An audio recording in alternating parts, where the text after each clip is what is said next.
नमस्कार अंश by story channel में आपका स्वागत है। हमारी आज की कहानी है बिना माँ का मायका। आज शालिनी की माँ को गुजरे हुए करीब 5 महीने हो चुके थे, लेकिन वह अब भी अपनी माँ को याद करके रो पड़ती थी। लेकिन माँ की मृत्यु के बाद वह फिर कभी मायके नहीं गई थी। मायके से उसे बुलाने के लिए कई बार फोन आए, लेकिन वह हमेशा टाल जाती। परंतु आज जब छोटे भाई के बेटे के जन्म का समाचार मिला तो शालिनी बिना देरी किए मायके आ गई। सब कुछ पहले की तरह ही था, लेकिन माँ नहीं थी। चारों तरफ चहल पहल थी। बिन माँ का मायका शालिनी को सोना ना लगे, इसलिए सब लोग उसे चारों ओर से घेरे हुए थे कि कहीं उसे माँ की कमी महसूस ना हो। दोनों भाई इधर उधर की बातें करते हुए माहौल को खुशनुमा बनाने की कोशिश कर रहे थे तो बाबूजी भी ठहाका लगाकर हंसने लगते, और उधर बड़ी भाभी तो जैसे शालिनी की खातिर में कोई कमी नहीं छोड़ना चाहती थी। लेकिन रह रहकर शालिनी के कानों में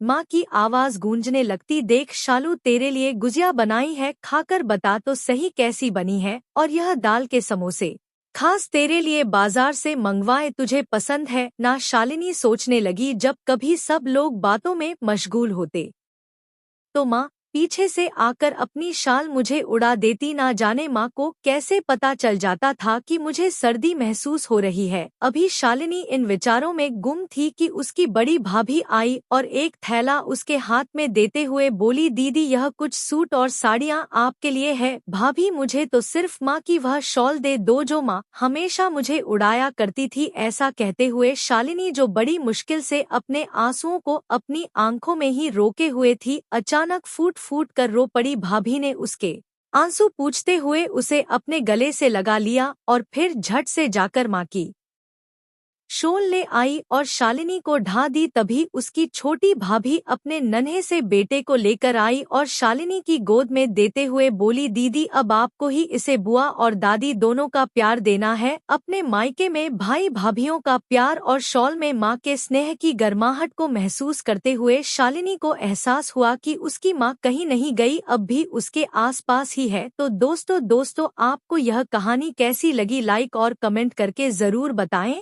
और चैनल को सब्सक्राइब करना बिल्कुल ना भूले। मिलते हैं एक नई कहानी के साथ। बहुत बहुत धन्यवाद।